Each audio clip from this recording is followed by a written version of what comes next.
أعوذ بالله من الشيطان الرجيم. بسم الله الرحمن الرحيم.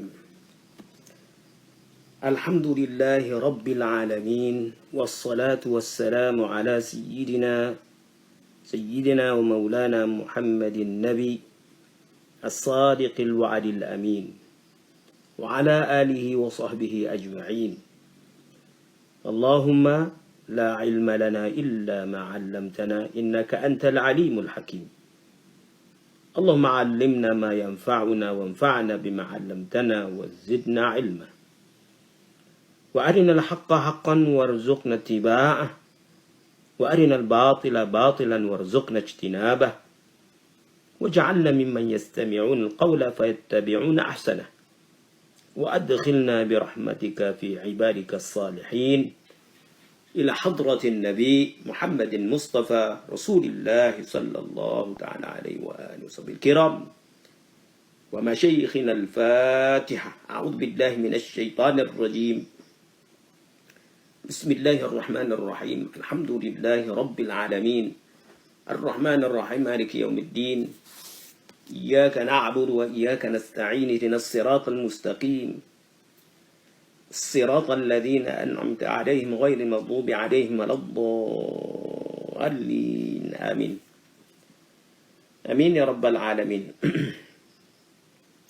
الحمد لله والsyukur lillah. Sambung kita lagi dalam pengajian pada malam ini, yang mana pengajian pada malam ini masih lagi berputar, membicara berkenaan dengan tafakur. Di sini ada satu pengulangan berkenaan dengan tempat melalukan fikir itu. Tempat melalukan fikir itu kita sudah bahas. Sebelum daripada tempat melakukan fikir itu, kita menceritakan tentang hakikat tafakur. Ringkasannya itu, yakni berdepan dengan dua pengetahuan, yang mana kita insan manusia ini sentiasa bila fikir manusia itu tidak terlepas daripada dua sudut, yang untung, yang rugi, yang baik, yang jahat. Dua sudut itu sentiasa itu. Bila sebut pemikiran itu saja, maknanya pemikiran itu sentiasa berputar pada dua sudut itu. Dengan dua sudut itu, kita nak pilih yang terbaik itu. Bila pemilihan sudah tetap, satu pemilihan yang tetap, ini satu keputusan ilmu yang tetap pada jantung hati, pada diri itu, maka terbitlah dua hal. Ini hal dan amal. Terbit dua perkara itu. Hal dan amal. Hal dan amal itu terpaut ataupun tersangkut dengan apa yang kita tetapkan, yang kita terima tadi. Yang terima percasarah pada ilmu fikir tadi. Maka dengan dua hal dan amal itu terlepaslah daripada kacau-kacau ataupun gangguan, susah dunia dan akhirat. Dua itu daripada ilmu, buah daripada ilmu, dan ilmu itu buah daripada tafakur.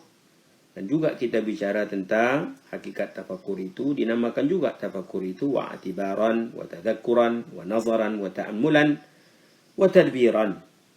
Seterusnya kita juga membicarakan i'lam anna al-'abda taratan yanzuru fi halati nafsihi wa yatafakkaru fiha kama sabaqa. Yani ketahui olehmu anna al-'abda, ini adalah bahwasanya hamba itu taratan, ada kalanya yanzuru. Yanzur itu mana sifat tafakur daripada yanzur ini daripada sudut nazariyah tadi, wa nazaran tadi. Yanzuru menilik ya, ini memikir ya. Nazariyah ini mana pemikiran yang bangsa dengan tafsili. Kita memikir sesuatu hal keadaan terperinci, itu nazariyah. Daruriyah memikir keadaan sesuatu dengan keadaan rambang, ringkas, senang, mudah.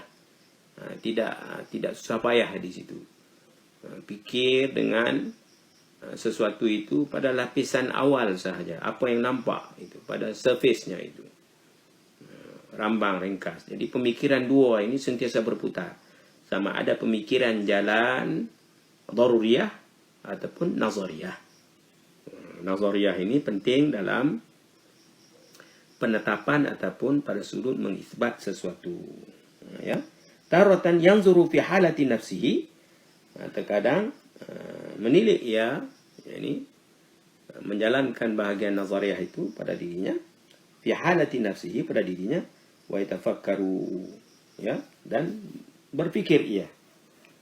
Fikir itu apa itu? Fiha, padanya, kama sabaqa, semacam mana diterangkan hakikat fikir dahulu. Itulah dengan dua pengetahuan, jadi satu pengetahuan, penetapan satu pengetahuan itu bangkit hal amal.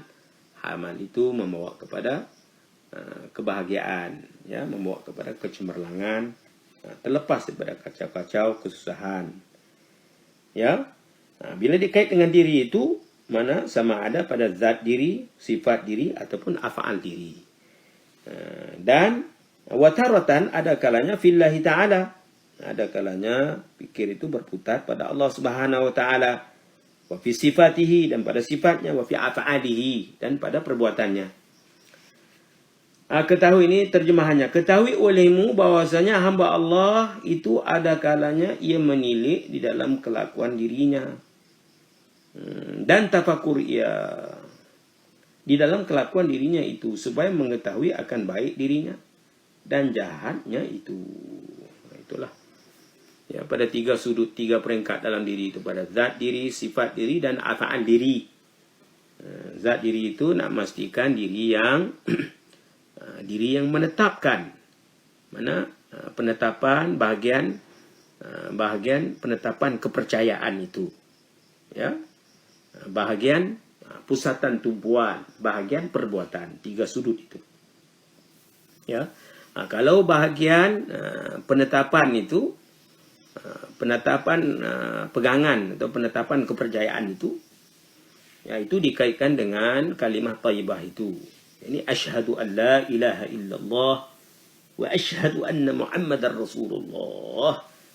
Ataupun dikaitkan juga sama ada dengan dalam kalau pengajian tauhid di sana, fa'lam annahu la ilaha illallah Muhammadur Rasulullah. Itu perbahasan di dalam la ilaha illallah itu 50, Muhammad Rasulullah itu 18. Ya. Begitu juga ataupun dengan ringkaskan lagi, bila kita menyebut sahaja la ilaha illallah itu dengan makna penetapan, pengisbatan di dalam itu, bahagian tapak itu, yakni bahagian Allah wahdahu la syarikalah. Ini makna yang ringkas. Bila kita sebut asyhadu an la ilaha illallah, itu apa maknanya? Maknanya Allah wahdahu la syarikalah. Allah itu ismu zat, nama bagi zat. Wahdahu itu yang esa, la syarikalah, tidak sekutu baginya. Itu penetapan isbat. Bila satu orang menyebut asyhadu an la ilaha illallah, itulah pusatan tumpuan di dalamnya.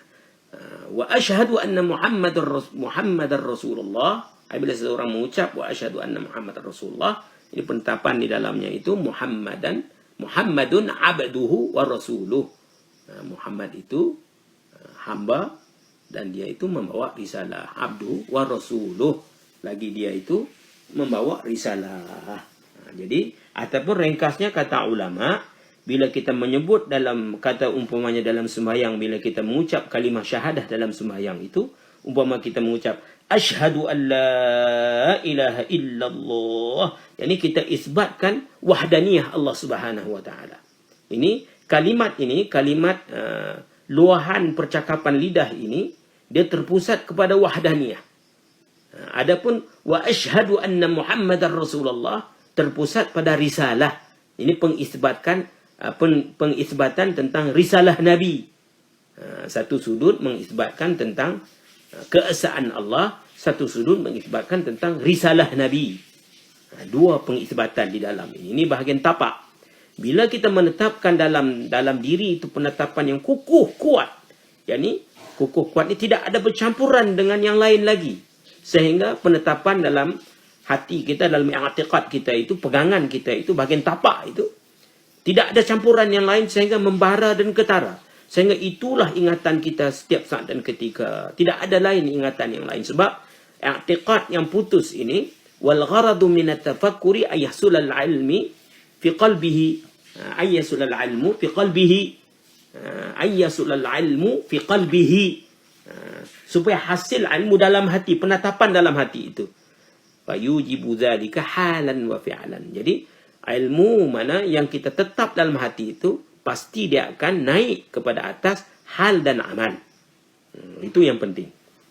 Jadi begitu juga kalau satu orang itu mengiktikadkan pegangan yang putus, ini al-jazmu mutabiqu lil haqqi an dalil. Penetapan yang jazam, ini tidak ada padanya syak, zan dan waham. Tidak ada padanya syak, zan dan waham. Bahkan ada padanya itu yakin. Yakin. Apa makna yakin? 100%. 100% kepercayaan. Apa makna 100% kepercayaan itu? Yakni tidak ada kepada i'tiqad pegangan di dalam itu, bahagian tapak di dalam itu. Bahagian penerimaan ilmu yang putus, yang jazam itu. Hasil daripada tafakur itu. Bila hamba ada kalanya memikir tentang dirinya, tentang makhluk. Ada kalanya berfikir tentang Khalik yang mencipta diri itu. Bila fikir tentang diri, pertama dan utama itu, yang diri itu nak selesai, nak bereskan, ya, nak pastikan. Pertama dan utama tentang diri ini bahagian i'tiqad, bahagian pegangan. Itu nak bereskan dulu, bahagian pegangan. Bahagian pegangan ini, simpulan daripada pengajian 50 dan 18 itu, tersimpul di dalam kalimat tayyibah ini. Ashhadu an la ilaha illallah wa ashhadu anna Muhammadar Rasulullah. Jadi ringkasnya bila kita menyebut ashhadu an la ilaha illallah, yakni mengithbatkan wahdaniyah, keesaan Allah. Wa ashhadu anna Muhammadar Rasulullah, yakni mengithbatkan, menetapkan dalam hati itu risalah. Risalah, yakni tentang apa yang disampaikan oleh Rasul itu. Jadi di dalam itu kalau sudah ada dua bahagian penetapan kesatuan, yakni menetapkan keesaan Allah dan menetapkan risalah Nabi, jadi di situ mulalah apa juga kita dengar, apa juga kita fikir, apa juga kita rasa, semuanya fikir, rasa, buat itu akan dicorak oleh ilmu risalah. Sebab dalam itu sudah ada risalah. Bukan salah. Kalau salah itu mulalah dia akan mencorak fikir, rasa, buat kita dengan salah pula.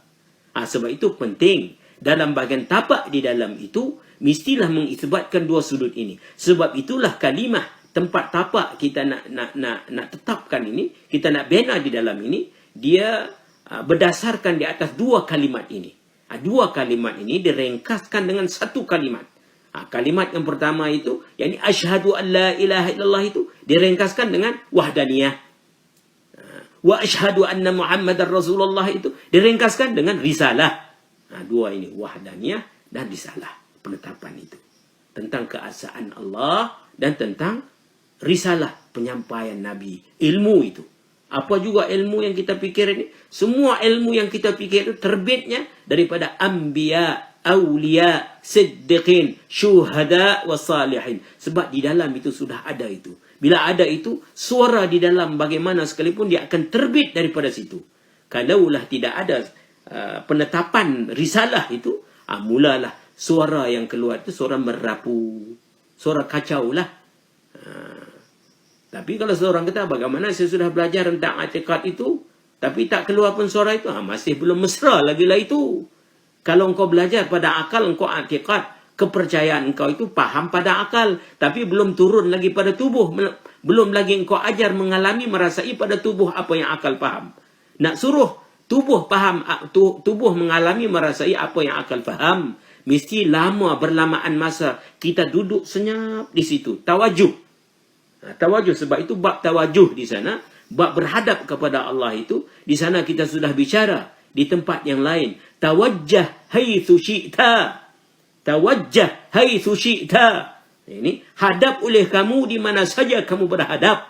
Apa maknanya itu? Maknanya ketahui olehmu, wahai insan, wahai manusia, di mana saja kamu berada, apa saja kamu berbuat, ya, tak kira di mana saja, dalam rumah, luar rumah, ya, berseorang diri, beramai-ramai, tak kira.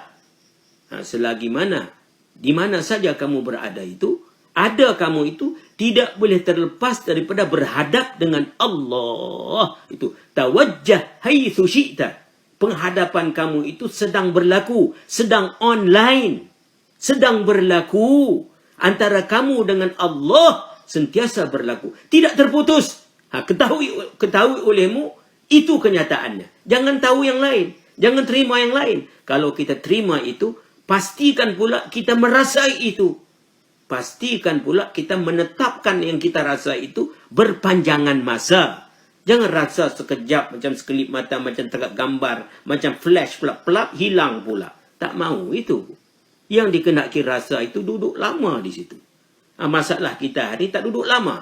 Duduk dalam 2-3 minit, hilang hanyut pula. Kenapa hilang hanyut itu? Kerana penyakit lama kita ini, penyakit hanyut. Mudah hanyut. Kita sudah jadi orang mudah hanyut.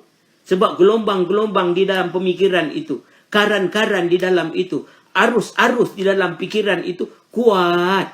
Kuat arusnya ke arah lain pula. Bukan ke arah tempat tujuan. Sebab itu ini penyakit lama. Ini diri yang lama ini dia sentiasa keluar masuk. Jadi kita sudah mengambil tafakur ini daripada mulut guru penerangan itu. Ini kita nak bendung. Kita nak didik bentuk corak hala tuju diri kita ke arah tempat kesampaian yang dicita-citakan. Ini tempat aman tetap, selamat sejahtera, gembira bahagia. Itu dia. Aman tetap, ini tempat i'tiqad yang benar. I'tiqad ahlus sunnah wal jamaah. Tempat ahlus sunnah wal jamaah. Ini tempat di mana ahlu itu, mana pengikut. Sunnah itu jalan. Jalan apa itu? Bukan jalan kereta api, bukan jalan raya. Ini jalan yang diridai oleh Allah Jalla Jalaluh.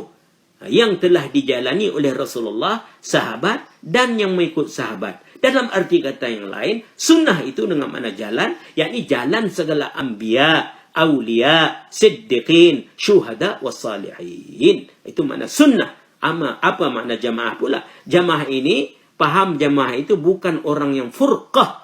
Jamaah ini, paham daripada jamaah ini, orang yang sentiasa pikirannya itu, apa juga hal keadaan susah, senang, sakit, sehat, suka, duka, dia mencari jalan perpaduan. Bukan pecah belah. Ini kita tak ada, sikit-sikit nak lari, sikit-sikit nak berpecah.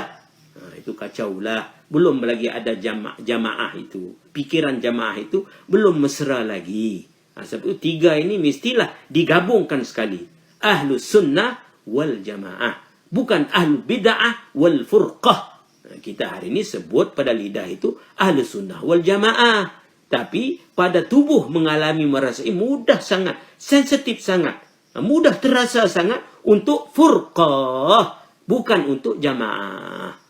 Ini berbeza. Ya. Ini kita nak pecah tabiat kita. Sebelum kita dipanggil balik oleh Allah Jalla Jalaluh. Jadi kalimah al-sunnah wal jamaah ini dia berputar daripada kalimah tayyibah, kalimah musyarrafah ini. Yani asyhadu an la ilaha illallah wa asyhadu anna Muhammadar Rasulullah.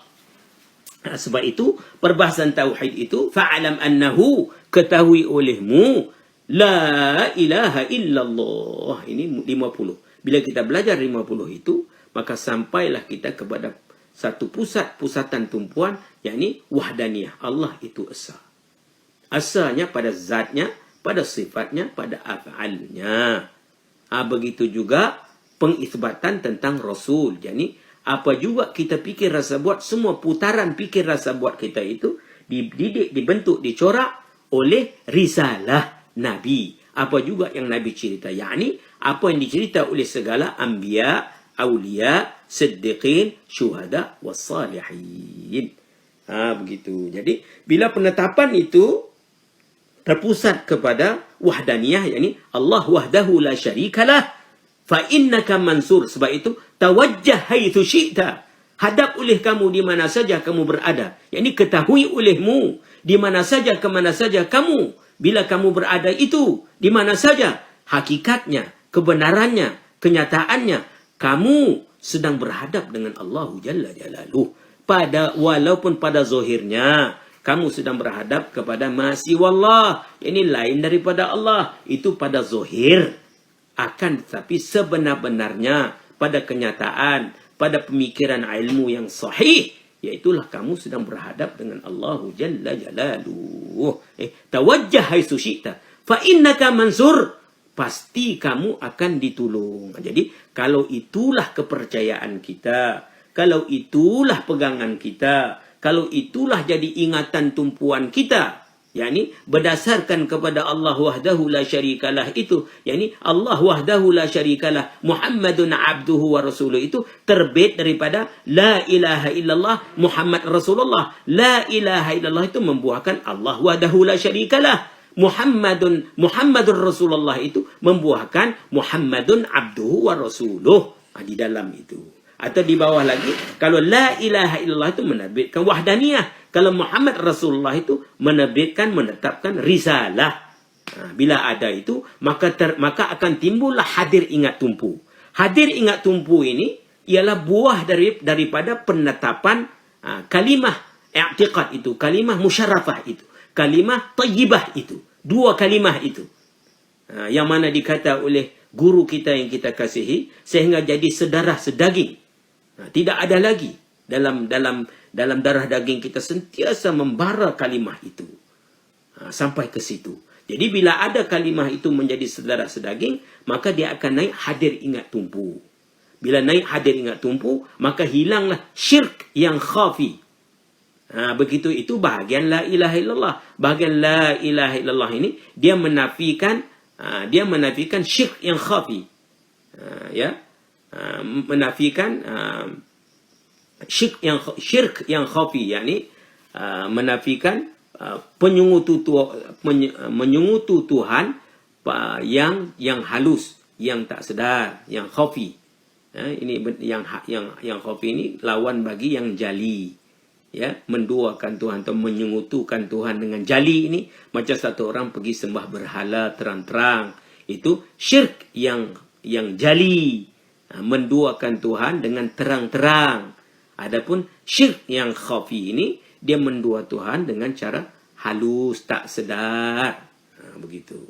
Sebab itu mukmin ini, orang-orang Islam ini, dia tak buat lagi syirk yang jali itu, tapi syirk yang khafi itu masih terjebak. Sebab itu perlu guru mursyid, guru murabbi ini, dia mendidik kita sedikit demi sedikit dengan penerangan-penerangan itu, dengan tafakur itu, maka sedar kita sudut-sudut yang khafi yang kita masih lagi terjebak. Hilanglah. Sebab bila dalam itu sudah disematkan Allah wahdahu la syarikalah, Allah wahdahu itu, Allah itu dia menerbitkan hadir ingat tumpu. Wahdahu la syarikalah itu dia menafikan syirk yang khafi. Muhammadun abduhu wa rasuluh itu dia menerbitkan risalah, yakni suara-suara yang baik, suara-suara amanah alam akan keluar, suara-suara khianat alam itu akan lari.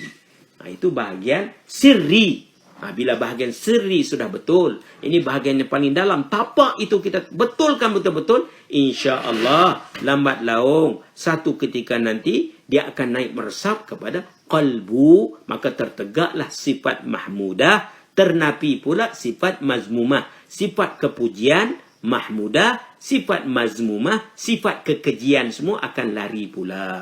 Lepas tu kalau dia keluar pada anggota 7 pula, jadi taat pula. Itu orang itu yang kita nak jadi. Ini tafakur ini nak bawa kita ke situlah. Itu penting mesti kita faham. Itu tapak yang pertama. Walaupun di sini katanya ketahui olehmu bahwasanya hamba Allah Subhanahu wa taala itu ada kalanya ia menilik di dalam kelakuan dirinya. Tafakur ia di dalam kelakuan dirinya itu supaya mengetahui akan baik dirinya dan jahat dirinya. Baik jahat, jahat baik itu dua perkara juga itu. Maknanya i'lam anna tafakkura ihdaru ma'rifataini itu. Baik jahat, jahat baik itu. Supaya mengetahui dua itu, dengan dua itu nak pilih yang satulah. Pada sirrinya, pada qalbunya, pada jawarihnya. Itu tujuan tafakur pada diri. Dan terkadang ia tafakur di dalam keadaan Allahu Jalla Jalaluh. Di dalam keadaan sifatnya dan af'alnya. Terkadang pula fikir itu dihala tujukan kepada pencipta. Sebab dia antara kena cipta dan pencipta ini, dia tidak boleh berlepas. Tujuan ada yang segala ada yang kita nampak pada alam mulki dan tidak nampak pada alam malakut. Ini dua penciptaan tempat, penciptaan Allah ini. Mulki, malakut. Mulki, alam yang nampak. Macam alam dunia ni alam mulki lah. Alam ajsam, tubuh kita yang nampak itu alam mulki lah. Alam malakut, ruh yang tak nampak itu alam malakut lah. Semua itu penciptaan Allah. Kalaulah semua itu penciptaan Allah itu, di mana kamu dapat saksikan penciptaan Allah itu? Melalui makhluk Allah lah. Jadi sebab itu, tafakur ini satu sudut bila kita fikir, satu sudut kaitan dengan kena cipta. Tapi tak kala pemikiran kita berputar, berkisar ke arah yang kena cipta, tapi dalam pada waktu yang sama tidak boleh terlepas pemikiran itu bersangkut paut dengan yang mencipta. Sebab yang kena cipta dengan yang mencipta itu tidak boleh terlepas. Tak boleh terputus. Macam kita kata, satu orang tukang rumah. Tukang rumah. Saya tukang rumah. Tukang rumah. Mana rumah yang kamu bertukang itu? Mana rumahnya? Saya tukang rumah. Yalah, kita tahu engkau tukang rumah. Kamu buat rumah. Mana rumahnya? Mana rumahnya? Apa tujuan dia? Bila tengok rumah itu, maka tahu dekat lagi lah kita dengan pak tukang itu. Begitulah. Rumah ini, rumah alam ini. Diri kita ini. Wa fi anfusikum afala tubsirun. Itu ayat yang kita sudah baca dahulu. Ya, begitu juga sanurihim ayatina fil afaqi wa fi anfusihim hatta yatabayyana lahum annahu al-haq. Begitu juga kami jadikan rumah alam 7 petala langit, 7 petala bumi ini rumah kita yang dicipta oleh Allah supaya dapat kita saksikan pencipta itu. Jadi fikir pada makhluk ada kaitan fikir pada Khalik, sebab makhluk itu tempat menyaksikan af'al bagi Khalik, sifat bagi Khalik, seterusnya sampailah tempat tenggelam karam zat bagi Khalik. Itu tempat zikir. Sebab itu fikir, zikir tak boleh putus. Kalau kita memahami sungguh-sungguh hakikat tafakur, pasti kita akan dapati diri kita sentiasa hadir ingat tumpu. Hadir ingat tumpu kepada Allah. Sebab setiap kita pandang ini tak boleh lagi nak pandang benda itu pada benda itu dengan tersendiri. Benda itu dengan tersendiri tak ada. Itu cerita dongeng dalam itu. Itu jahil murakab, jahil basit, taklid, waham. Waham, syak, zon, bukan yakin. Yakin ini dia bersih. Bersih. Lagi tengok alam dunia, lagi nampak alam akhirah. Lagi nampak diri dalam cermin itu, lagi teringat dengan yang mencipta itu.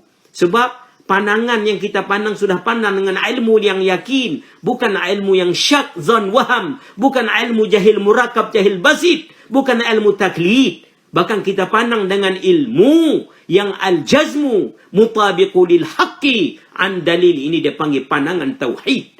Tujuan kita belajar ini, ilmu yang kita baca, faham, ingat, yang kita terima, percaya, serah itu pasti akan jadi pandangan. Yang ini jadi ainul basirah. Daripada ainul basirah itu pastilah akan tertegak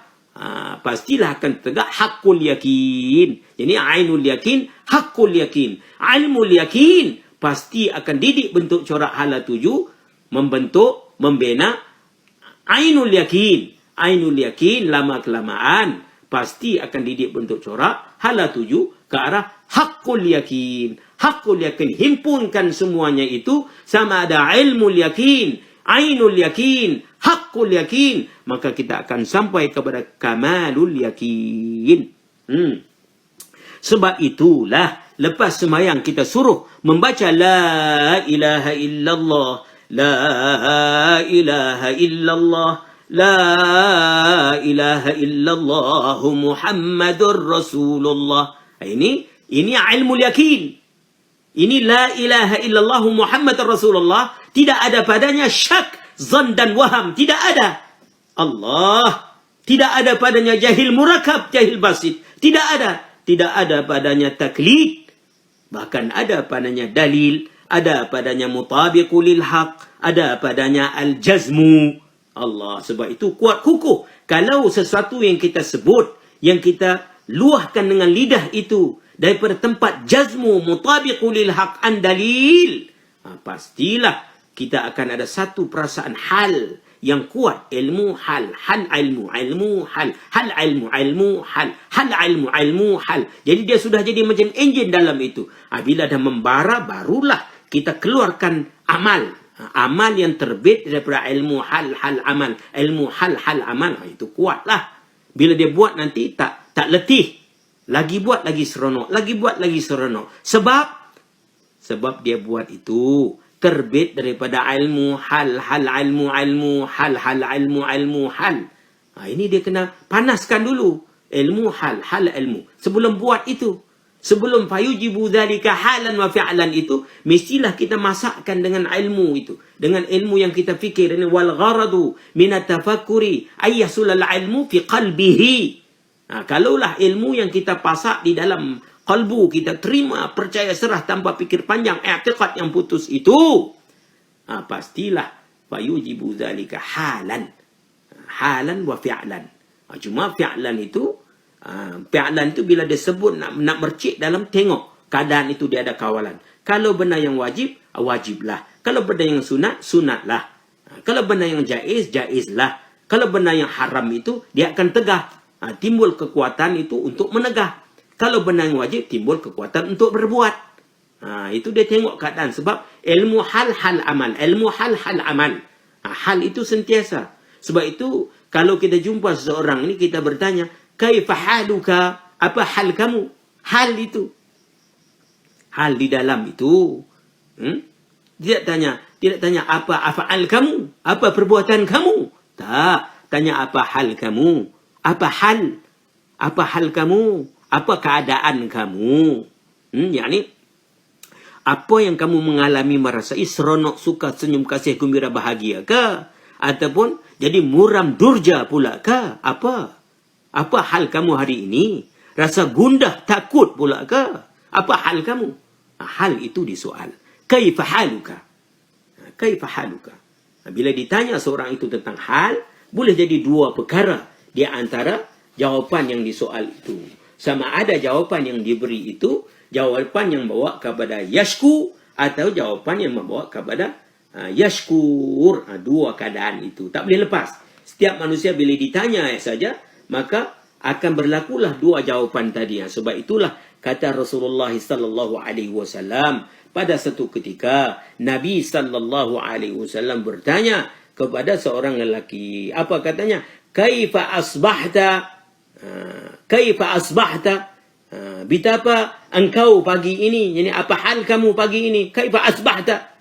Faqala, berkata laki-laki itu, bi khairin. Bi khairin. Khair itu. Khair ini akas bagi syar. Khair ini mana kalimat sebalik bagi syar. Khair itu mana baiklah. Faqala bi khairin. Berkata laki-laki itu, baik. Ini berkata laki-laki itu, baik. Kebajikan, mana khair, baik. Fa'ada su'ala wa'ada al-jawab. Maka Rasulullah ulang lagi soalan yang sama. Kaifa asbahta? Hatta qala fi thalithati. Sehingga berulang Nabi sallallahu alaihi wasallam itu sebanyak 3 kali. Sebab apa itu? Sahabat tadi jawab bi khair sahaja. Baik, baik, baik. Sehinggalah kali ketiga sedar sahabat itu, ya, maka jawabnya bi khairin ahmadullah wa ashkuruhu. Faqala alaihi salatu wassalam, wa hadha alladhi aradtu minka. Kata Rasulullah, inilah yang aku kendaki. Kata Rasulullah, inilah yang patut kamu sampai kepada natijah tafakur kamu itu. Berdepan dengan kehidupan ini, seolah kita sentiasa disoal, keliling, depan, belakang, atas, bawah. Kalau tidak disoal oleh makhluk, perasaan dalam pula akan menyoal. Bangun pagi, dia timbullah, rasa bagaimana engkau rasa tak selesa sikitlah pagi ini. Mulalah tu, nak bawa kepada yashku lah itu. Yashku lah itu. Yashku ini merungut lah itu, tak puas lah itu, takut lah itu, gundah lah itu. Bukan yashkur. Yashkur ini orang yang syukur. Sebab itulah dua hal manusia ini. Ya, wa kana ahadun idza su'ila an syai'. Dan tiap-tiap seorang itu apabila maknanya apa ditanya itu? Wa kana ahadun idza su'ila an syai' fahuwa baina amrayn. Dia itu di atas dua perkara. Fahuwa baina amrayn. Ya. Imma an yashkura ni'mati. Sama ada dia itu imma an yashkura ni'matillahi fayakunu muti'an. Sama ada dia itu jadi orang yang syukur di atas nikmat Allah, fayakunu, maka jadilah dia itu muti'an, orang yang taat. Au yashku, ataupun orang yang merungut, fayakunu, maka jadilah dia itu asian, orang yang asi, orang yang jadi jahatlah, orang yang buat maksiat pula. Itu dua. Wa kana ahadun idza su'ila an syai', adalah seorang itu apabila disoalkan sesuatu, bahwa baina amrain, maka adalah dia itu di atas dua perkara. Imma, sama ada ayyashkura ni'matallahi fayakunu muti'an, sama dia itu menjawab dengan mensyukuri nikmat Allah, maka jadi dia orang itu orang taat. Au yashku, ataupun dia merungut, fayakunu, maka jadilah dia itu pula asian, yakni orang yang berbuat maksiat pula. Itu soal ini dia pecah tembelang. Bila kita disoal dengan satu soal, akan pecah tembelang. Terkadang itu penyakit bila datang kepada kita, seolah penyakit itu menyoal diri kita. Penyakit balak bila datang, satu balak pada diri itu, seolah balak itu dia menyoal, membongkar diri kita. Tengok apa yang keluar. Keluar orang mana yang keluar itu? Orang bertambah kuat dengan Allah, atau orang sudah hilang pedoman dengan Allah? Orang mana yang keluar? Selagi tak disoal, tak tahu. Macam polis juga. Bila ditahan seorang itu di tepi jalan, bila ditanya oleh polis, disoal, bungkus. Engkau ini nama siapa? Tengok IC. Mula sudah menggeletar dah. Bila dia tengok, ini siapa ini yang bawa kereta siapa? Mula. Nanti kalau dia soal lagi, balik rumah pula, tengok komputer pula lagi, bermacam-macam lah. Pecah tembelang. Ini soal. As-soal miftahul ilm. Soal menyoal ini, dia anak kunci pembukaan rahsia manusia itu. Sebab tu soal ini, bila disoal, kita ini banyak menyoal. Mesti soal diri kita, aku ni bagaimana berpagi-pagi ini? Sudah jadi ataupun belum orang yang aku pilih nak jadi ini, dalam tafakur ini, dalam ilmu ini, dalam alam yang sementara ini. Soal diri betul-betul. Sebab soal ini memang baik. Dengan soal ini terbongkar rahsia-rahsia diri. Ya. Baik, kita kembali balik kepada tadi. Yakni sama ada fikirnya itu pada diri ataupun kepada yang mencipta diri itu. Ya. Kalaulah terkadang tafakur ia dalam keadaan Allah Subhanahu wa taala dan keadaan sifatnya, af'alnya. Ammal fikru fi dzatillahi taala, adapun fikir pada zat Allah, fala sabila ilaihi, tidak ada jalan padanya illa bimujarradiz zikri. Wa amma tafakkuru, dan adapun tafakur fi sifatihi, pada sifat Allah, wa af'alihi, dan af'alnya, perbuatannya, wa mulkihi, itu alam malakut, alam yang nampak, mulki, wa mulkihi, wa malakutihi, dan alam yang tak nampak. Alam nampak, alam tak nampak ini, bolehkah alam nampak, alam tak nampak ini terlepas dengan af'al Allah? Tak boleh. Sebab itu alam mulki, alam yang nampak ini tempat kita nak kuatkan ingat dengan Allah. Bukan kuatkan lupa lalai dengan Allah. Jadinya alam ini boleh jadi tempat untuk kita kuat ingat kepada Allah bila i'tiqad kita di dalam tapak di dalam itu bersih. Bila tapak bersih, pastilah ingatan pun bersih. Tidak ada campuran lagi dengan ingatan yang lain. Yang jadinya ingatan kita bercampur dengan kacau bilau itu. Sebab i'tiqad yang bersih itu masih belum kita terima, percaya, serah dengan sebenar-benarnya mutlak. Alamat kita terima i'tiqad itu putus. Al-jazmu mutabiqu lil haqqi an dalil. Ada tanda-tandanya. Tandanya timbul hadir ingat tumbuh. Timbul kenyataan tawajuh itu. Timbul kenyataan Allah wahdahu la syarikalah. Muhammadun abduhu wa rasuluh. Timbul suara-suara yang baik. Surah amanah alam sudah mula timbul. Tapi kalau belum timbul, baru kita nak belajar. Ini langkah awal, berdamping dengan rabitah guru. Sebab itu penting. Dalam perjalanan menuju alam baqa ini, rabitah dengan guru itu mesti kuat. Tambatan hati kasih sayang dengan kalam guru. Jangan lepas. Sebab itu guru bila jumpa guru, bila guru jumpa guru, guru bila jumpa dengan gurunya, itulah kekuatan perhubungan. Tidak ada yang lain. Begitu juga murid kalau berjumpa dengan gurunya. Ya, dia akan beri zikir, zikrul mahbub. Setengah daripada zikir yang kita amalkan itu, yakni bila lepas saya sembahyang, kita sebut la ilaha illallah, la ilaha illallah, la ilaha illallah Muhammadur Rasulullah. Ini ilmul yakin. Selepas itu kita sambung lagi. Fi kulli lamhatin. Fi kulli lamhatin ini mengisyaratkan ainul yakin. Jadi ainul yakin pun ada. Ainul yakin pula. Fi kulli lamhatin. Pada tiap-tiap kelipan mata. Ini isyarat. Ainul yakin, mataku sekelip terbuka, tercelek. Menyaksikan kenyataan ilmu yakin tadi. Begitu. La ilaha illallah Muhammadur Rasulullah fi kulli lamhatin. Ini ainul yakin. Wa nafasin. Ini hakul yakin. Sehingga aku jadikan mengalami, merasai kenyataan apa yang aku saksi dengan ainul basirah itu. Dan apa yang aku terima, percaya, serah di dalam hati, i'tiqad yang putus, yang jazam itu. Yang baginya mutabiqulil haq an dalil. Itu. Jadi timbul hakul yakin. Ya. Wa nafasin adada ma wasi'ahu ilmullah. Banyak mana ilmu yakin, ainul yakin, hakul yakin itu. Ini banyak, sebanyak ilmu Allah, mengharungi ilmu Allah. Adada ma wasi'ahu ilmullah. Sebanyak bilangan yang pada pengetahuan ilmu Allah banyaknya. Itu banyak itu, ini isyaratkan tempat tenggelam karam.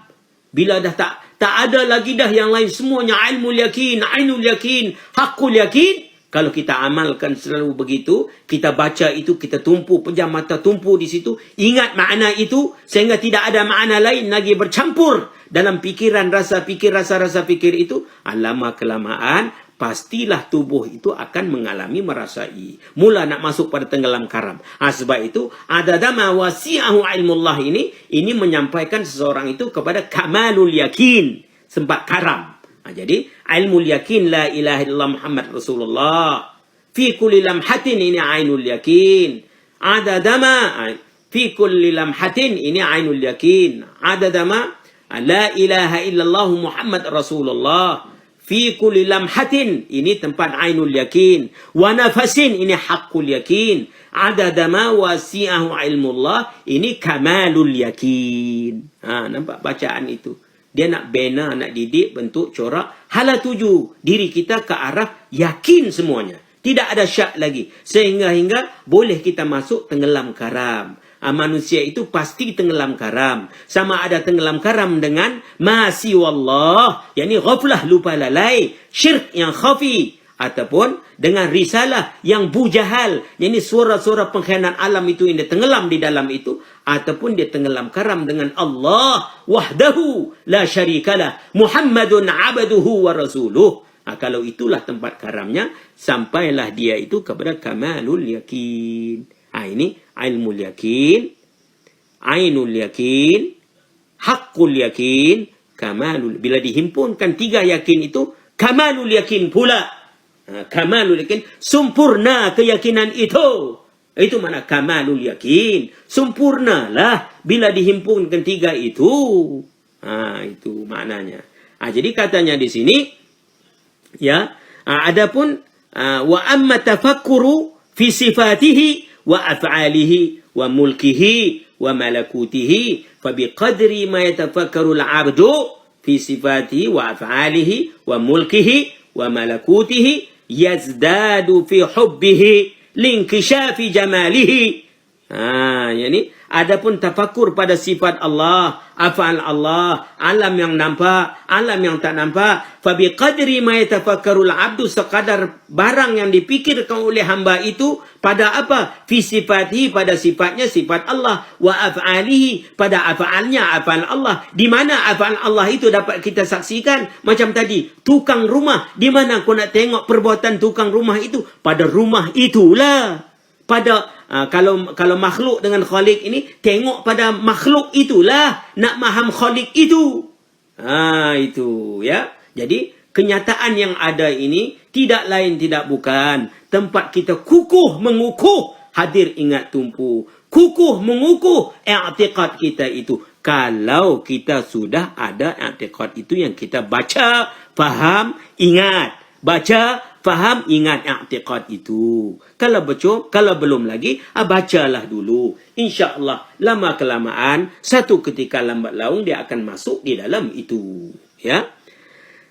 Jadi kalau af'al Tuhan itu berhubung dengan mulkihi wa malakutihi, fabiqadri ma yatafakkarul abdu. Sekadar barang yang difikirkan oleh hamba itu, fikir pada apa? Pada makhluk itu, yakni fi sifatihi, pada sifat Tuhan, wa af'alihi, pada perbuatan Tuhan. Perbuatan Tuhan itu di mana kita dapat saksikan, wa mulkihi, pada kenyataan alam yang nampak ini, wa malakutihi, pada alam yang tak nampak, yang telah pun diterang oleh lidah Rasul itu, alam akhirat itu, yazdadu fi hubbihi, nescaya pasti akan bertambah kasih kepada Allah, kepada Rasulullah, linkishafi jamalihi. Kenapa kasih itu? Karena terbuka keelokan pencipta itu melalui yang kena cipta ini.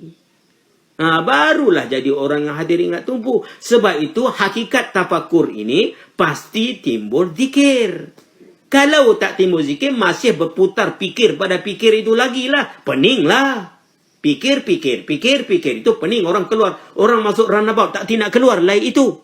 Berputarlah di situ. Tahulah jalan mana nak keluar ini. Berpusinglah di situ. Peninglah pula. Itu lagi fikir, lagi stres itu. Orang lagi fikir, lagi tenggelam karam dengan zat yang wajib al-wujud.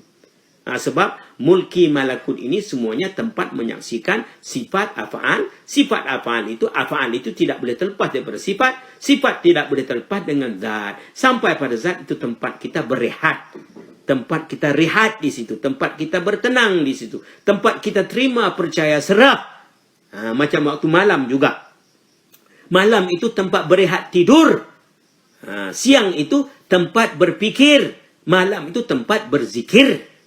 Begitu ya. Sebab apa juga kita tempur rempuk ini, semua jalan-jalan untuk kita kuatkan iman, kuatkan ma'rifah, kuatkan mahabbah. Tidak ada jalan lain bagi orang yang mengetahui. Kalau orang tak tahu, tak tahulah dia sebab dia tidak belajar betul-betul. Apa maknanya tafakur itu? Apa makna dirinya? Apa makna kewujudan dirinya? Apa makna kewujudan segala yang ada ini? Dia belum faham. Bila tak faham itu jadi salah faham. Bila salah faham itu tertegaklah ilmu yang masa jahil murakab, jahil basit. Bila jahil murakab, jahil basit itu yang membimbing dia, itulah dikatakan suara bujahal. Suara risalah yang bangsa bujahal itu, yang salah itu. Suara pengkhianat alam itu berbunyi. Silap sikit mulalah nak berkukuk di dalam itu. Jadi hilanglah dia itu mudah sangat. Sebab itu lazimlah mulazamah istiqamah dengan tafakur ibadat dan zikir ini penting. Amalkan zikir-zikir yang diberikan itu. Banyak masa di atas tikar semayang, bangun awal pagi, duduk di situ, tenggelam, tawajuh di situ. Tawajjah haitsu syi'ta fa innaka mansur. Allah wahdahu la syarikalah, Muhammadun abduhu wa rasuluh. Tenggelam, duduk senyap di situ. Jangan bergerak, tetap anggota. Bila kita tetap anggota, tak bergerak langsung, di situ rahsia diri akan mula bergerak. Jangan bergerak. Kita mesti senyap, tetap. Sebab syarat bagi khusyuk itu, iaitulah hudur. Yang pertamanya itu hina rendah. Pertama itu rendah hina. Setelah rendah hina itu tetap anggota. Setelah tetap anggota itu hudur qalbi. Yakni ingat hati akan perbuatan ibadat itu. Sekira-kira kosong hatinya itu pada ketika berbuat ibadat itu daripada masih wallah. Kosong. Tak ada dah. Yang lain tak ada. Yang ada hanya Allah mutlak. Macam kita tengok anak kucing. Adakah waktu kita tengok itu anak kucing, tiba-tiba anak itik pula timbul? Tak ada. Tengok anak kucing lah. Comelnya senyum Pak Haji tak ada gigi. Sebab nampak anak kucing comel. Mutlak. Begitulah. orang yang sudah sampai pada kesedaran kenyataan alam yang nyata ini, semuanya menunjuk dilalahnya itu, menunjuk kepada af'alnya, sifatnya, dan zatnya, tempat karam, tempat senyap, tempat berehat. Bila sampai tempat berehat itu, mulalah anggota tujuhnya mengalami merasa itu berehat di situ. Alamatnya, semayangnya mula jadi seronok, suka, senyum, kasih, gembira, bahagia. Rajin Pak Haji baca Al-Quran dah. Bila sebut la ilaha illallah, la ilaha illallah, Pak Haji sudah faham maknanya. Pak Haji sudah tenggelam garam dengan makna itu. Tak nampak dah yang lain. Sudah tidak bercampur. Macam tengok anak kucing comel tadi, dah senyum. Kalau tengok anak kucing comel, masih ingat benda lain yang serabut, tak boleh senyum. Walaupun anak kucing comel depan itu. Sebab dalam fikiran masih ada yang lain. Masih ada masih wallah. Masih ada yang lain daripada anak kucing comel itu. Tak jadilah. Kita yang beramal tak jadi. Masih ada lagi gelombang yang lain. Peringkat awal begitu. Teruskan lagi. Jangan putus asa. Duduk di atas tikar sembahyang itu bagi lama masa sedikit. Bangun awal. Rajin beribadat. Rajin berzikir. Waktu kita ada kerja-kerja urusan dengan makhluk ini, tetap hati itu zikir. Ingat rabitah guru. Ingat pesanan guru itu. Hakikat guru itu orang yang betul-betul hadir hatinya. Apa juga hal keadaan sekalipun. Orang yang tenggelam karam. Itu. Bila ada rabitah di situ, bolehlah kita tegak musyaratah. Dengan tegaknya musyaratah itu dapat kita faham muraqabah, muhasabah, muaqabah, mujahadah, mu'atabah. Ini hakikat rabitah. Hakikat tambatan hati kasih sayang dengan guru itu ada padanya itu musyaratah, ada padanya itu muraqabah, ada padanya itu muhasabah, ada padanya itu muaqabah, mujahadah, mu'atabah. 7 mim itu ada dalamnya.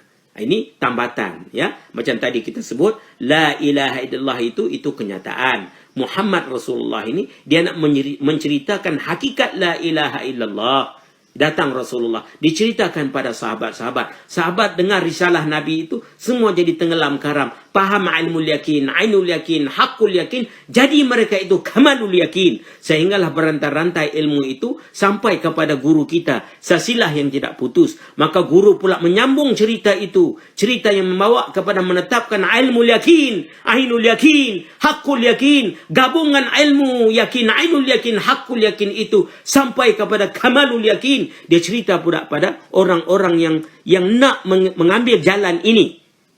Ya, dia cerita. Jadi orang yang datang itu, anak-anak murid ini yang datang ini bermacam-macam latar belakangnya. Ada yang sakit pinggang, ada yang sakit kaki, ada yang sakit telinga, macam-macam hal mereka itu. Dia tangani sedikit demi sedikit. Nak tarik mereka itu, nak pegang tangan mereka itu supaya masuk kolam yang bersih ini. Sehingga karam tenggelam, dapat kenal Rasulullah, dapat kenal Allahu Jalla Jalaluh. Jadi dalam dia mengambil tangan itu, anak murid terbagi pada 3. Orang yang awal, orang yang pertengahan, orang yang akhir yang sudah sampai. Terkadang itu dia masuk jumpa guru peringkat awal, dia naik peringkat pertengahan. Tak sempat naik pertengahan, turun pula bawah sebab diketitkan oleh serangga mana tak tahu pula. Jadi macam-macam keadaan itu. Jadi dia tanganilah. Sebab itu dia bila mendapati hidup ini, cabaran hidup, dalam cabaran hidup ini, 2 perkara saja. Susah, senang, sakit, sihat, suka, duka, puji, keji itu, mesti ada tambatan guru. Mesti ada sentiasa bertanya pada guru. Ini berlaku, apa yang patut saya buat? Amalan saya begini-begini. Hal saya begini-begini. Mesti ada transparansi. Barulah guru itu pun, dia sedikit demi sedikit, dia ceritalah pada kita. Tinggal lagi kita hari ini, penyakit nak serah terus pada guru itu susah. Sebab masing-masing ada penyakit tak percaya. Penyakit kurang percaya. Ini penyakit masyarakat. Guru pun faham juga itu, tak apa. Sekadar mana yang kamu nak datang serah, serahlah. Tak apa, guru terima. Nanti sedikit demi sedikit, lama-kelamaan, kita pun umur sudah meningkat, kita tengok kiri, tengok kanan, nampaknya tak boleh lari mana dah. Apa yang nak tak percaya ini? Daripada dulu sampai sekarang dia cerita benda yang sama nak bawa kita ke Tuhan. Lama-kelamaan insya-Allah dia akan serahlah. Bila dia serah bermula, di situ kita akan tengok perubahan lah. Mudah-mudahan sampai di tempat kesampaian. Apa lagi di sini? Apa katanya lagi? Masya Allah. Allahu Akbar. Ingat sekadar itu, nampak masa pun sudah hampir 1 jam. Ya, kita berhenti di situ dulu. Walaupun penerangan itu sudah kita baca yang lepas, tapi sebagai recap, sebagai ulang kaji. Sebab kita baca faham ingat ini bukan baca nak tahu, baca nak jadi.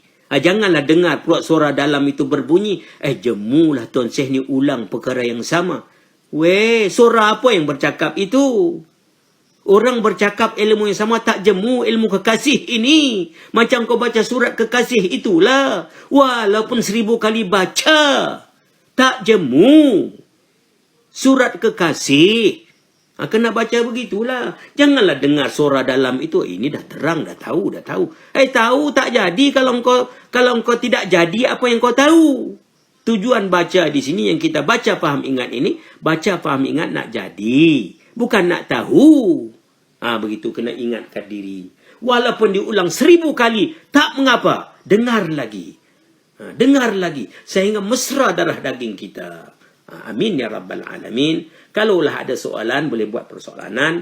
Amin ya Rabbal Alamin. Ghafarallahu lahu wa liwalidayhi wa li jami'il muslimina bi jahi sayyidil anbiya'i wal mursalin wa awliya'illahi salihin. Amin, amin, amin, amin. Nafa'ana Allahu bihi wa iyyakum kama nafa'a bi asli annahu jawadun karim wa la hawla wa la quwwata illa billahil aliyyil azim wa an yaj'alahu khalisan liwajhil karim was sababan li fawzi bi jannatin na'im. Amin, amin, amin, amin. إلى حضرة النبي محمد مصطفى رسول الله صلى الله عليه وآله وصحبه الكرام ومشايخنا الفاتحة. أعوذ بالله من الشيطان الرجيم. بسم الله الرحمن الرحيم. الحمد لله رب العالمين الرحمن الرحيم مالك يوم الدين إياك نعبد وإياك نستعين اهدنا الصراط المستقيم صراط الذين أنعمت عليهم غير المغضوب عليهم ولا الضالين. Amin. Baiklah, kalau ada soalan-soalan, bolehlah dipersoalkan tempat medan persoalan pula. Masuk tempat medan persoalanan pula. Kalau ada yang kurang jelas. Allahu Akbar, Allahu Akbar. Apa lagi? Tak ada soalannya? Nampak tak ada soalan, tak apalah. Kita akan katup terus. Kita bagi lagi 5 minit. Kalau tak ada soalan, kita akan katup terus. Ini soalan. Minta terangkan tentang kamalul yakin. Ini kamalul yakin bila berhimpun ilmu yakin. Hakul ilmu yakin, ainul yakin, hakul yakin. Bila berhimpun 3 yakin ini, himpunan 3 bersekali itu dipanggil kamalul yakin, yakin yang sempurna. Itu sajalah. Himpun 3 itu jadi sempurna lah. Itu saja. Ini istilah yang diguna pakai. Kalau tak kata kamalul yakin pun, kalau sudah ada 3 itu, kamalul yakin juga. Semua tak sebut kalimat. Ya, macam kita ada kereta Purtun Saga, tak sebut kereta Purtun Saga, memang ada lah. Kalau dah ada, adalah. Itu istilah. Ya, istilah diguna pakai. Dihimpunkan 3 itu. Apakah 3 itu? Sama ada di 3 itu, yakni ilmu yakin, ainul yakin, hakul yakin. Bila berhimpun 3 itu, maka dikatakan pula kamalul yakin. Sebab itulah kita baca la ilaha illallah Muhammadur Rasulullah, ainul yakin. Ya, fi kulli lamhatin ainul yakin wa nafasin hakul yakin adada ma wasiyahu ilmullah kamalul yakin. Itu dia. Baca itu selalu banyak-banyak. Hadir maknanya. InsyaAllah nanti akan tenggelam karam. Baca pula doa. Baca pula salawat azimiyah. Allahumma inni as'aluka binuri wajhillahil azim الذي ملأ أركان عرش الله العظيم وقامت به عوالم الله العظيم أن تصلي على مولانا محمد ذي القدر العظيم وعلى آل نبي الله العظيم بقدر عظمة ذات الله العظيم في كل لمحة ونفس عدد ما في علم الله العظيم صلاة دائمة بدوام الله العظيم تعظيما لحقك يا مولانا يا محمد يا ذا الخلق العظيم وسلم عليه وعلى آله مثل ذلك واجمع بيني وبينه كما جمعت بين الروح والنفس ظاهرا وباطنا يقظة ومناما واجعله يا ربي روحا لذات من جميع الوجوه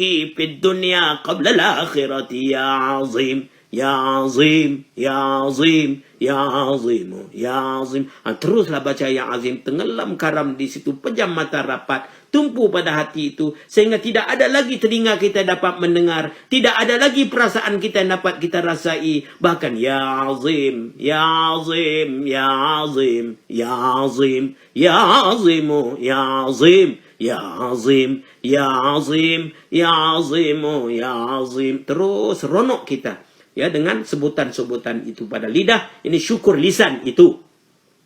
Dan syukur lisan itu terbit daripada syukur kalbu. Penuh dalam kalbu itu tentang ilmu apa yang kita sudah terima percaya serah itu sehingga mercik melimpah keluar pada lidah. Sudah lidah, hati lidah itu lama kelamaan dia akan mesra pula pada perbuatan. Ringan pula nak sujud, ringan pula nak buat khidmat masyarakat, ringan pula nak buat apa-apa macam-macam lagi. Begitu. Mudah-mudahan terjawab soalan itu. Apa lagi itu? Ini apa ini soalannya itu? Mana soalan ini? Ini Syekh, bila dah dapat pegangan, bila dah dapat pegangan akidah yang tetap bermaksud sudah mendapat ma'rifah. Naam. Betul. Yang ini bila sudah dapat pegangan yang tetap itu dapat makrifah lah. Pegangan yang tetap yang macam mana? Yang ini naik hal dan amal selaras selari dengan pegangan itu. Itu dapat hakikat makrifah lah. Tapi kalau tak naik hal, amal pun masih buat. Kalau kita buat amal pada zahir, dalam merungut macam-macam, dalam serabut macam-macam, itu belum mesra lagi lah. Walaupun kita sudah tahu ilmu makrifat itu, tapi belum mesra. Itu nak diusahakan supaya jadi mesra pula. Ini jalan-jalan kita terang ini untuk jadi dapat mesra lah itu.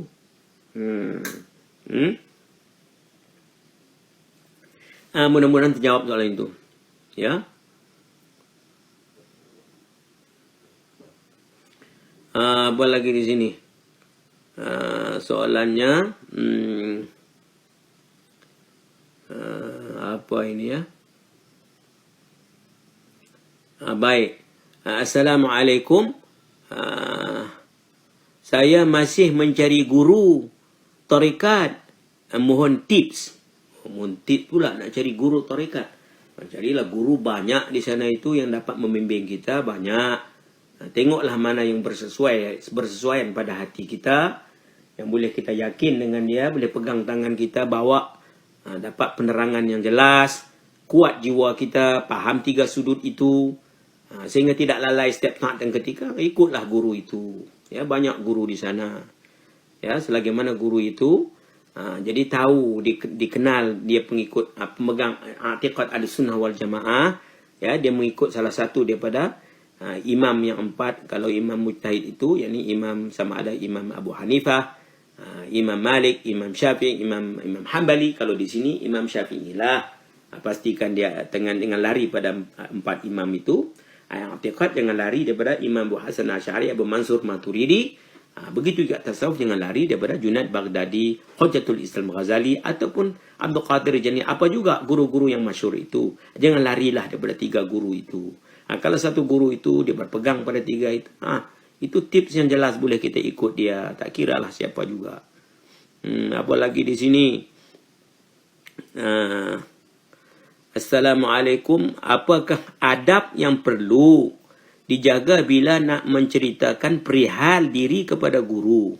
Kadang-kadang terasa takut, tersalah adab. bila nak berdepan dengan guru, sehingga takut nak bercerita dengan guru. Itu jadi terkacau pula lah, terlampau-lampau pula. Itu macam kita dah ada penyakit, macam lah kalaulah kita ada penyakit umpamanya, kita tahu satu orang tu dapat menghilangkan, ada penawar penyakit itu.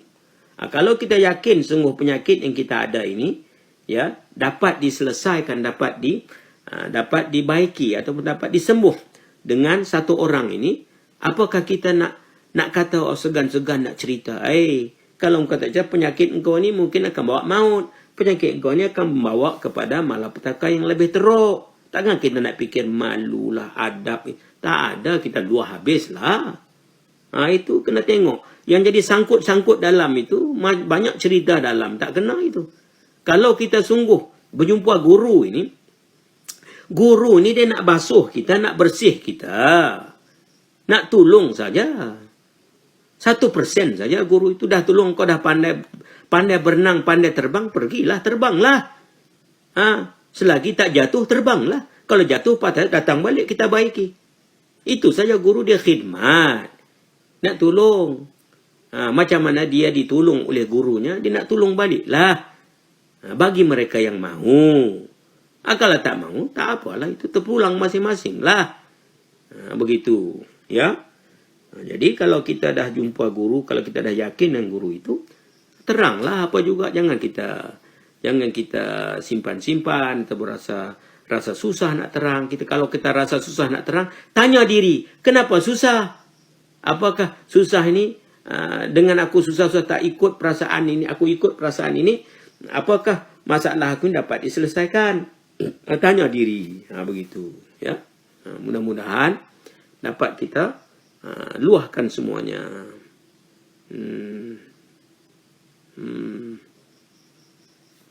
Baik, apa lagi di sini?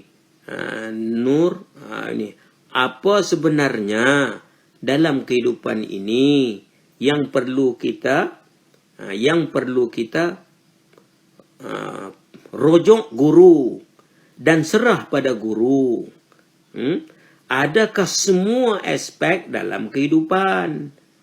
Ataupun tentang ibadat sahaja, atau macam mana? Kita nak tahu. Itu serah itu.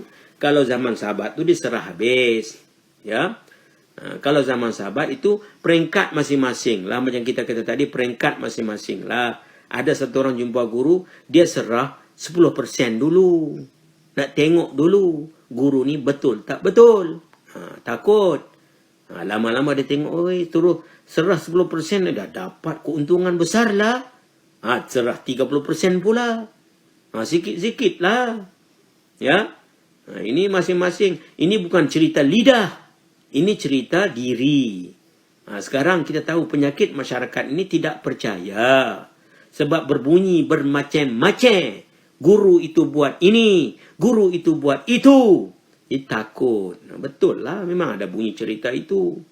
Sebab itu guru yang mahir pun dia pun faham masalah itu. Dia bagi masa pada orang yang datang itu. Ya.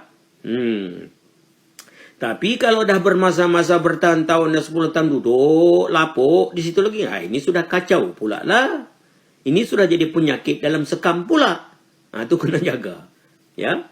Jadi kalau nak serah itu, tengok diri masing-masing tahap kita. Kalau kita berani hanya tahap macam kita berani tahap 10%, serah itu dulu.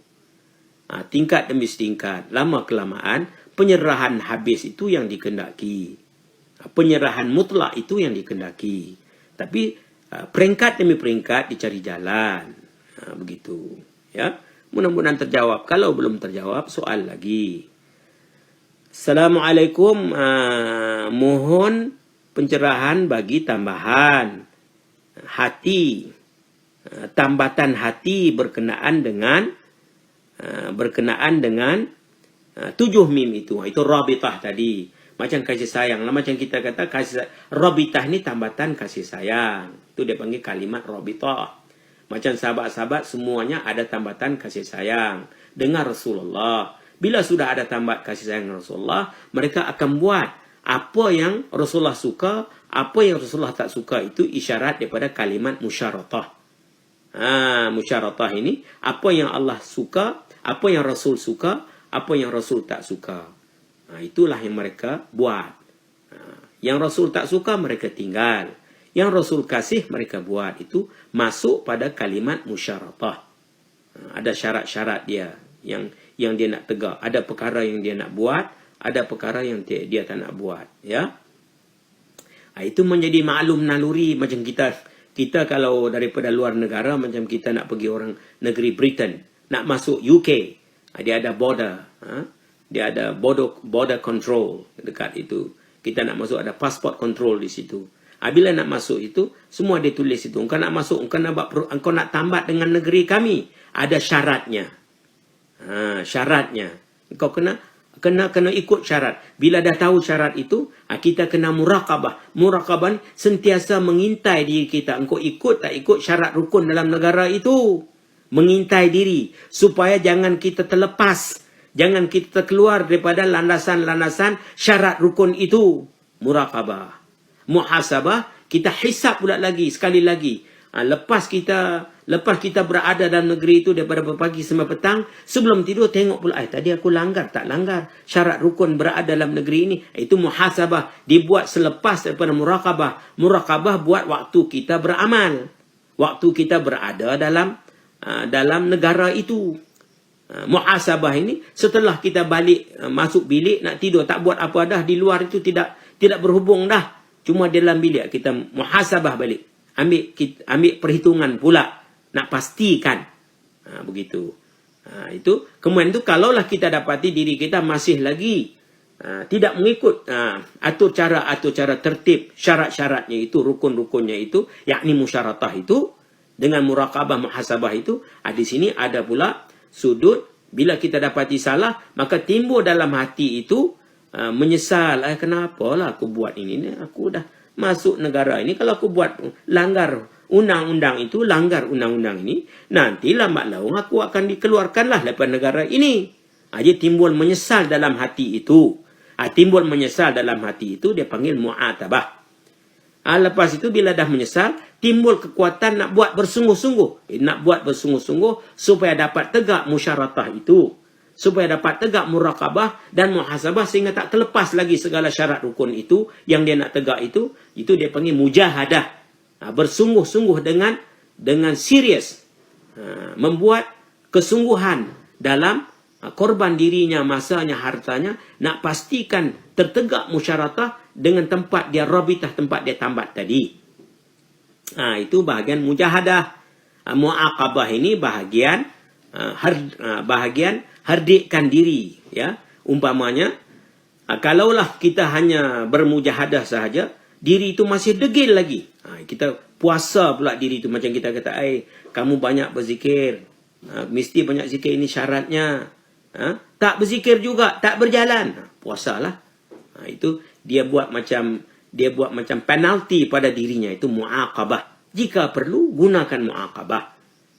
Gunakan. Kalau tak perlu, dengan mujahadah saja sudah berubah, teruskan. Macam kuda juga nak didik kuda itu. Ya, kuda ini terkadang itu tuan kuda nak didik kuda itu. Terkadang ni kalaulah kita leka sikit, dia nak pergi tempat lain dah. Angkat cemeti itu. Cemeti alat pemukul. Kuda tengok dengan mata, ekor mata nampak cemeti kayu pemukul tu, dah jalan kuat dah. Setengah kuda angkat, tak jalan lagi. Masih bertaktih.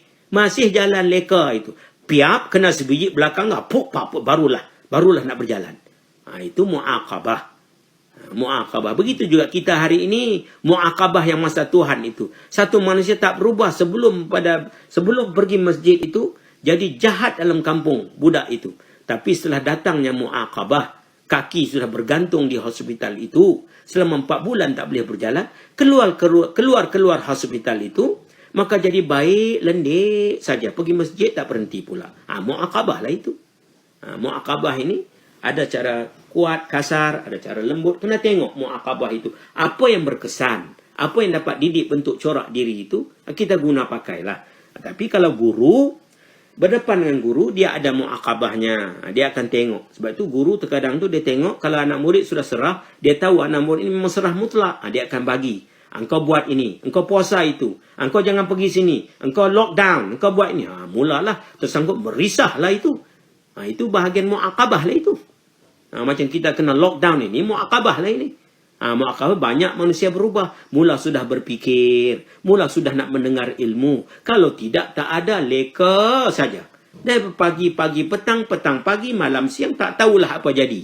Tidak terbentuk diri itu. Sebab tidak ada faham tentang 7 mim ini. 7 mim ini, dengan faham 7 mim ini dapat kita guna pakai untuk didik bentuk corak diri kita. Bahagian rabitahnya, murabatah. Musyaratahnya, muraqabahnya, muhasabahnya, muaqabah, mu'atabah. Mujahadah, mu'atabah. Ini 7 mim.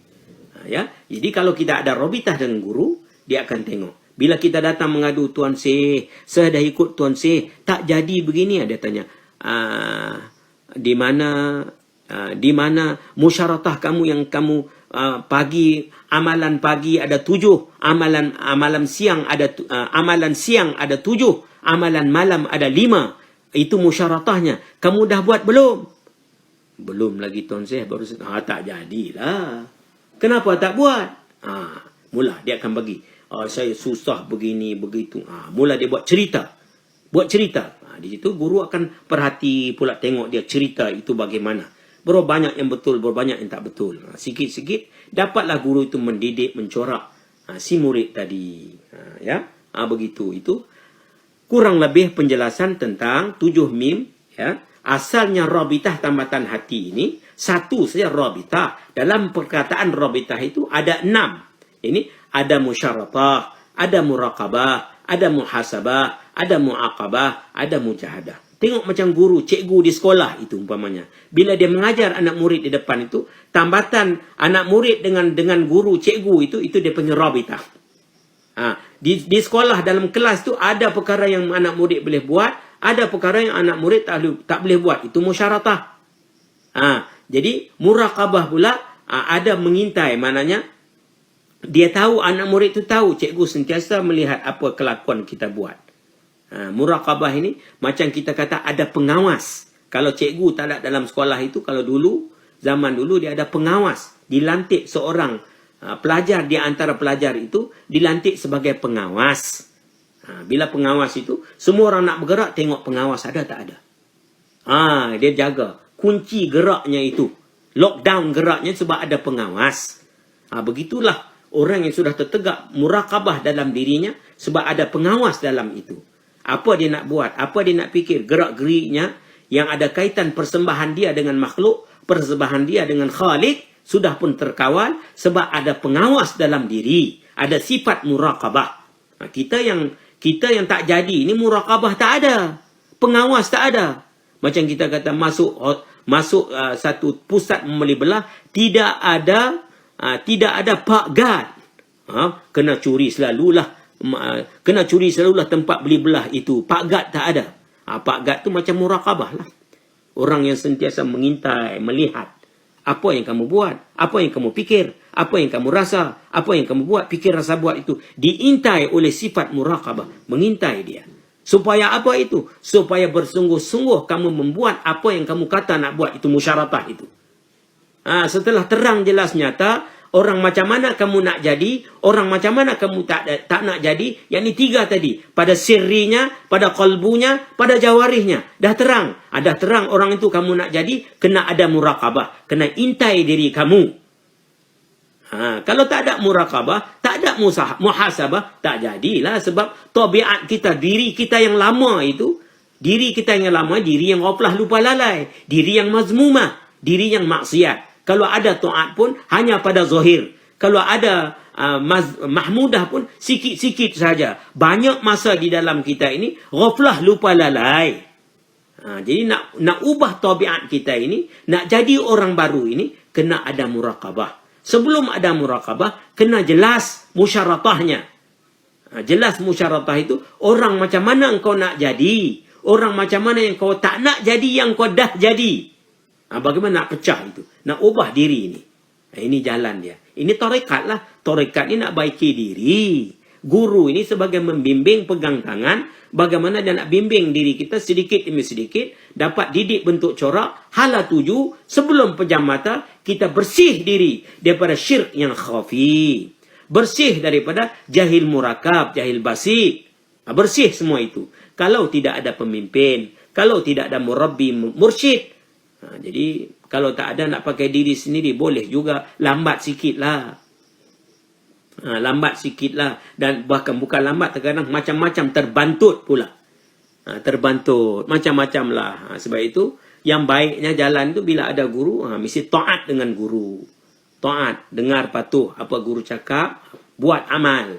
Kita sudah buat sana amalan-amalan 7 waktu siang, amalan malam waktu malam 5, jaga ikut. Apa lagi? Ikutlah semua itu. Ikut dengan seronok, suka, senyum, kasih, gembira, bahagia. Sebab rabitah ini, kita ikut itu dengan kasih, bukan paksaan. Kita ni masalah sebab itu. Susah sebab banyak kita perengkaan ni, pada akal kita tahu, oh baik juga aku ikut ni, aku akan dididik. Itu dasar kajian akal kita dapati ada manfaat, kita pun nak ikut. Tapi dalam itu masih ada lagi nanti kalau guru itu dia cubit kita sedikit, mulalah. Keluarlah penyakit-penyakit dalam itu, mula. Persengkaan itu timbul, persekaan ini timbul. Sedangkan guru cubit itu nak tengok, supaya penyakit itu keluar, kau tengok, itu penyakit itu cepat, jangan ikut. Itu. Sebab itu, tapi guru takkan cubit. Selagi dia tengok anak murid itu tak layak dicubit. Dia tengok juga. Dia tengok juga keadaan kita itu. Kalau kita nak cepat, dia bagi cepatlah. Kalau nak lambat, lambatlah. Apa yang kau nak? Apa yang kau nak? Kita sini buka tapak medan ini supaya kita dapat ma'rifatullah. Dapat kita tegak ilmu yang kita baca, faham, ingat ini. Jadi sungguh. Bukan tahu nak tahu, tahu nak jadi. Harap fahamlah sedikit itu. Kalau belum faham lagi, tanya lagi lah. Ya. Apa ini? Baik, apa katanya lagi di sini? Assalamualaikum, macam mana nak lawan nafsu untuk bangun awal sebelum subuh, untuk tahajud dan zikir la ilaha illallah. Ini mana kita nak lawan nafsu ini? Terpulang pada tadilah. Kalaulah kita hitung diri kita ini, ya, kalau hitung mana kita membuat kiraan, aku kira aku ini hamba Tuhan. Mana hamba Tuhan ini? Aku di bawah pengawasannya. Ya, apa juga yang aku ada ini semuanya pemberian dia. Jadi lain kalau kita buat hitung diri kita macam itu dan kita sungguh percaya itu sehingga timbul rasa seronok suka, memang pemberiannya banyak. Jadi kita nak buat amal tadi, sama ada bangun subuh, sama ada bangun kepada zuhur, asar, maghrib, isya dan sebagainya, sudah jadi ringan, sudah tidak jadi berat lagi. Yang jadi berat ini belum paham lagi, belum lagi kita pikir masa-masa amal-amal ini, amal-amal yang menyebabkan kita jadi baik.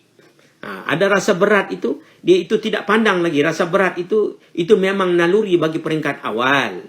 Rasa berat itu bukan tempat kita nak buat pusatan tumpuan. Cuma bila rasa berat, kenal pasti ini secebis daripada aku, bukan aku keseluruhannya.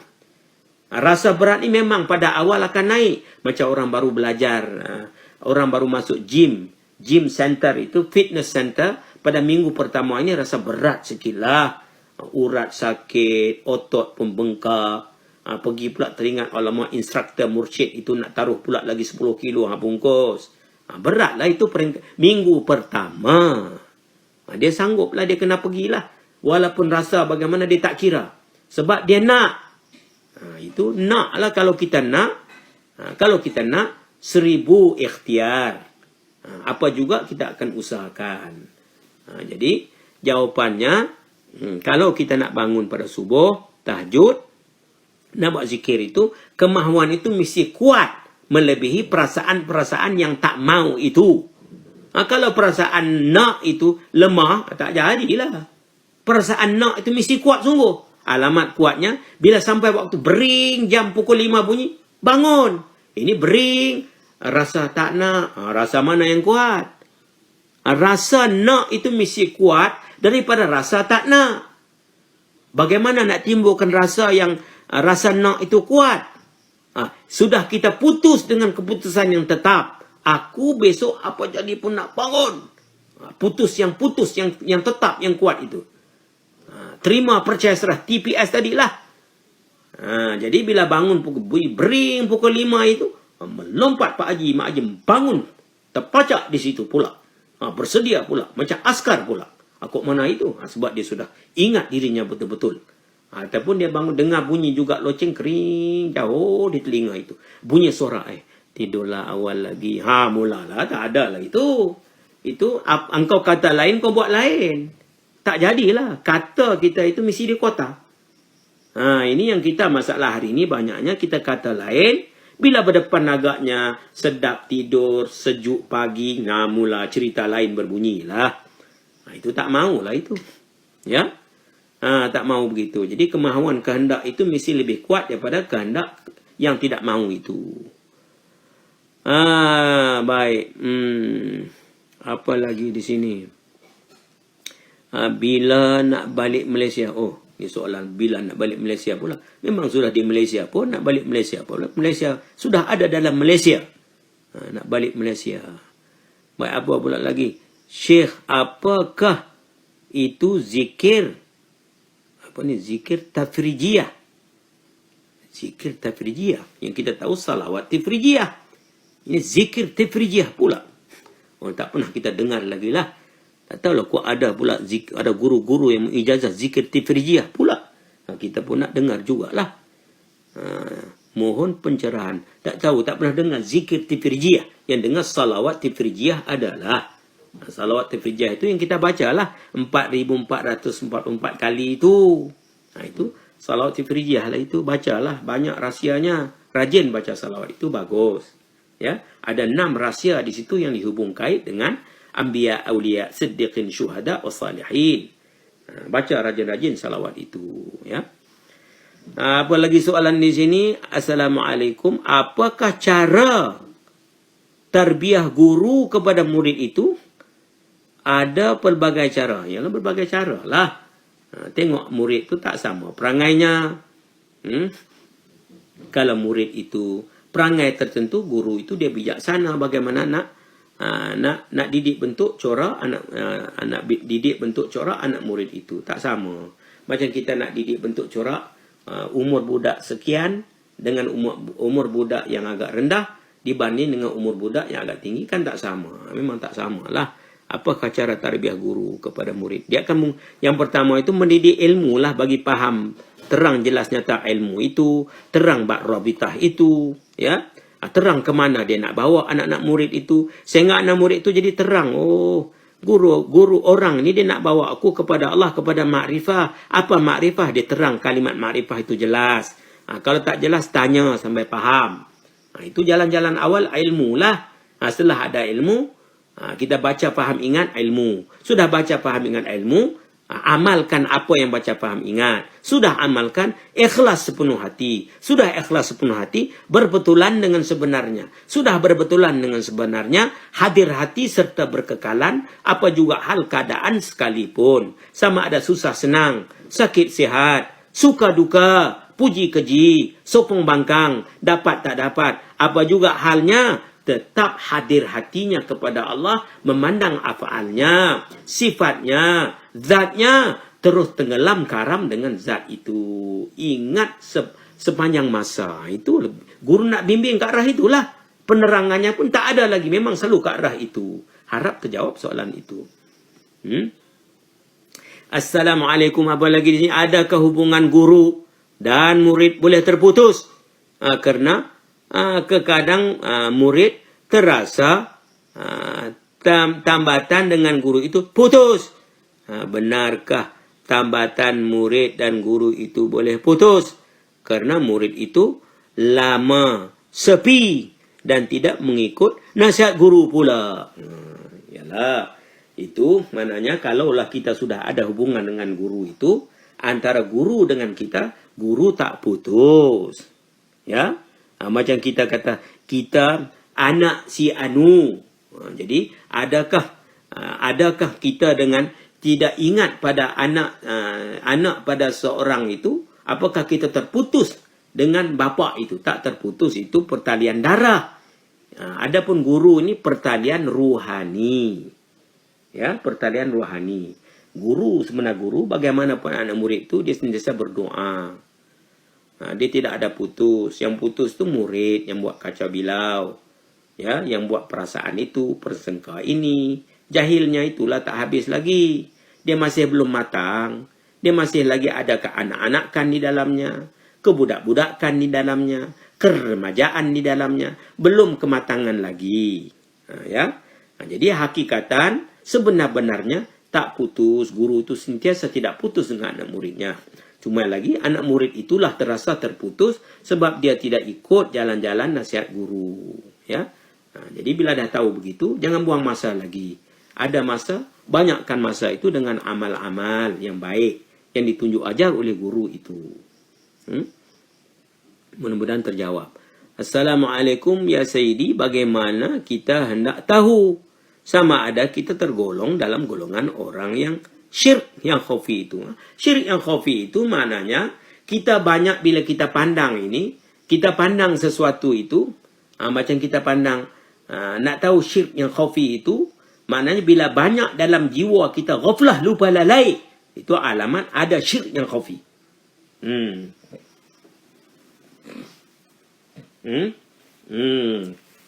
Bila dalam jiwa hati kita itu ada banyak ghaflah, lupa lalai, itu tanda-tanda ada tersimpan tersembunyi syirik yang khafi itu.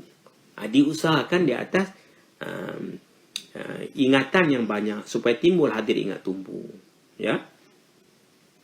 Terkadangnya syirik yang khafi itu tak boleh berlaku sebab macam orang ada ilmu. Kalau orang tanya dia, engkau minum air, siapa yang menghilangkan dahaga? Air ataupun Allah? Dia jawab betul, Allah. Itu pada ilmu tak syirik lah.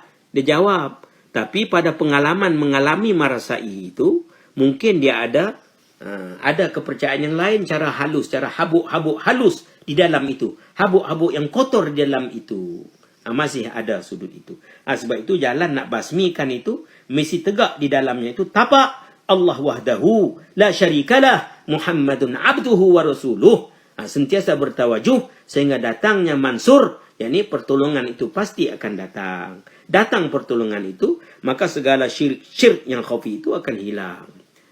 Jadi kalau soalannya, bagaimana kita nak tahu kita ini ada ataupun tidak syirik yang khafi itu, yakni kita tengok kita ni banyak masa ghaflah, lupa lalai atau tidak.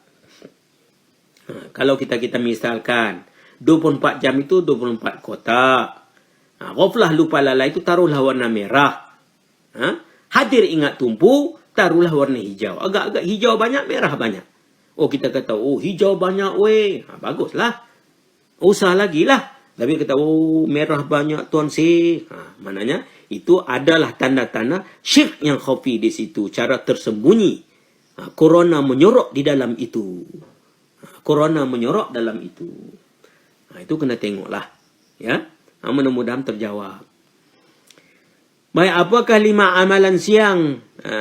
Apakah 5 amalan siang dan 7 amalan malam? Apakah 5 amalan siang? Terbalik pula. Kita kata 7 amalan siang. 5 amalan malam. Dia tukar pula di situ. Tak apalah, kita betulkan pula di sini. Bukan 5 siang. Siang itu 7, malam itu 5. Itu nanti kita akan bagi. Dia ada catar di sana. Macam mana contohnya, daripada kita bangun pagi, slot pertama, daripada bangun subuh, bangun pukul 5, apa kita nak buat? 5 sampai masuk waktu subuh, apa kita nak buat? Selepas subuh, sampai masuk waktu duha, apa kita nak buat? Duha itu dah habis kita buat sunat-sunat tertentu, apa kita nak buat pula? Jadual. Sampailah waktu malam, sampailah waktu kita tidur, bagaimana nak tidur pula? Semua disusun rapi di sana. Ya, nanti kita akan bagi catar jadual itu. Ya, dapat ikut dengan senang. Ya, baik. Kalau nak tengok, baik, apa lagi di sini? Apakah 5 baik habis itu? Siti, apa ini? Bukan soalan pula. Baiklah, nampaknya sudah tidak ada soalan lagi. Ya, baiklah, mudah-mudahan dengan penerangan itu semuanya dapat manfaat, dapat kuat jiwa hati,